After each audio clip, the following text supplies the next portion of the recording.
Bon, pour ceux qui suivent depuis longtemps mes promenades de chiens, il ne vous a pas échappé qu'aujourd'hui je porte mon pull jaune. Et en général, à chaque fois que je porte ce pull, j'ai des problèmes de son. On va voir si aujourd'hui ce sera une exception qui confirme la règle. Ou bien si au travers de ce pull, je subis une malédiction. D'ailleurs, à propos de malédiction, pendant longtemps il était dit que le Titanic transportait une momie. Et que c'est à cause de cette momie maudite qu'il s'est passé ce qui s'est passé.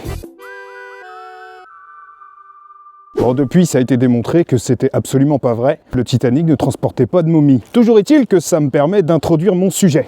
Je vais donc vous raconter une nouvelle histoire dans mon arc narratique du Titanic. Et cette histoire, elle est plutôt connue pour qui s'intéresse à minima au Titanic. Et pour ceux parmi vous qui ne se réfèrent qu'à l'histoire du bateau qui coule, finalement c'est une histoire assez sympa à découvrir. Aujourd'hui, j'ai envie de vous parler de Violette Jessop. Violette Constance Jessop est née en 1887 à Buenos Aires, en Argentine. Elle y vivra ses premières années en compagnie de sa famille. Son père est éleveur de moutons, sa mère au foyer, parce qu'elle s'occupe de toute la tripotée d'enfants qu'elle a. En fait, la famille a eu 9 enfants, et Violette est l'aînée. Mais à l'époque, on est à la fin du 19e siècle, très souvent dans les familles, des fois il y avait des maladies, ce qui fait que les enfants survivaient pas beaucoup. C'est pour ça que dans les premières années de sa vie, Violette Jessop a vécu la disparition de 3 de ses frères. Ça commence bien la vie pour Violette. D'ailleurs, elle a même failli y passer puisqu'elle a contracté la tuberculose à un tel niveau que les médecins sans suspense avaient engagé son pronostic vital. Pour autant, elle s'en est sortie. En 1903, le père de Violette est décédé, ce qui fait que la petite famille a décidé de déménager en Angleterre, où sa mère est devenue hôtesse de bord sur des paquebots. Ne pouvant pas forcément s'occuper de ses enfants, ils ont tous été placés en internat. Mais très rapidement, on est en 1908, Violette a à peine 20 ans, sa mère tombe malade, ne peut plus travailler et subvenir aux besoins de ses enfants. Du coup, Violette a décidé de prendre en main tout ça,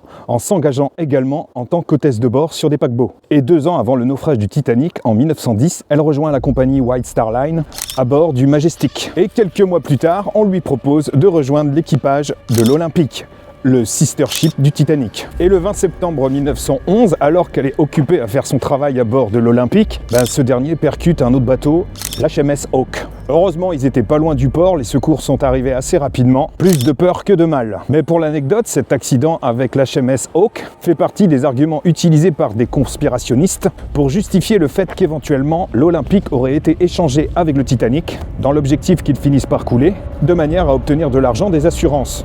Bon, ça c'est une version théorie du complot. Bon, toujours est-il que ça se passe bien, Violette Jessop s'épanouit dans son travail, bien qu'elle ait quand même un peu de mal parfois à se faire respecter parce qu'elle est jeune et parce qu'elle est jolie. En clair, elle se fait accoster et demander en mariage en permanence. Et c'est limite si on lui reproche pas à elle d'être un peu trop jolie, alors qu'il s'agirait peut-être d'éduquer les hommes des navires. Toujours est-il que quelques mois plus tard, le sister ship de l'Olympique, le Titanic, va commencer sa longue petite carrière. Et les amis de Violette la persuadent de s'y engager. Et voilà, encore un plan foireux.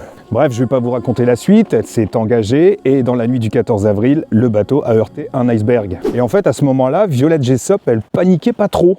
Dans sa tête, le bateau était tellement moderne, tellement luxueux, que ce serait vraiment con qu'il coule.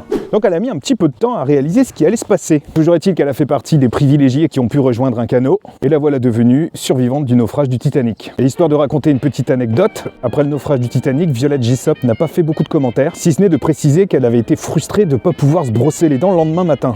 Et remise de toutes ses émotions, elle a recommencé le travail, en particulier à bord de l'Olympique. Et au début de la Première Guerre mondiale, l'Olympique est venu en aide à un bateau qui avait heurté une mine. Et je pense que cet événement a suscité l'intérêt de Violette Jessop pour s'engager auprès des autres. C'est ainsi qu'elle décida de devenir infirmière. Bref, comme le conflit mondial prenait de l'ampleur, la couronne britannique a arrêté de faire évacuer des personnes dans l'océan pour les ramener sur la terre ferme et décida de mettre en place un navire hôpital. C'est ainsi que le Gigantic, le deuxième sister ship du Titanic, est réquisitionné, repeint pour devenir le Britannic, le navire hôpital de la Première Guerre mondiale. Donc là, on est en 1916, Violette Jessop est donc infirmière sur le Britannic. Mais 2 semaines plus tard, au large de la Méditerranée, le Britannic a heurté une mine. Du coup, c'était la panique à bord, il a coulé.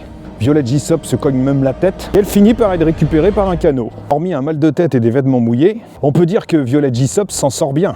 Et là où c'est cool, c'est qu'avant le naufrage, elle a quand même eu le temps de récupérer sa brosse à dents. Et pour l'anecdote, plusieurs années plus tard, son médecin lui a diagnostiqué plusieurs fractures du crâne, conséquentes du naufrage du Britannic. Pour ce naufrage, on déplore en fait 30 victimes. Et même si c'est déjà trop, on peut se dire quand même que l'opération de sauvetage a fonctionné. N'empêche que c'est une histoire assez dingue. Elle était sur les 3 paquebots de la gamme olympique. Et à chaque fois, elle a survécu. N'empêche que ses aventures ne l'ont pas calmée, puisque suite à ça, elle est retournée bosser sur l'Olympique pour rejoindre plus tard le Majestic, sur lequel elle avait débuté sa carrière. Et depuis, aucun naufrage à l'horizon, à part peut-être le naufrage de son mariage, puisqu'elle s'est mariée peu de temps avant la fin de la Seconde Guerre mondiale, et elle s'est séparée au bout de 2 ans.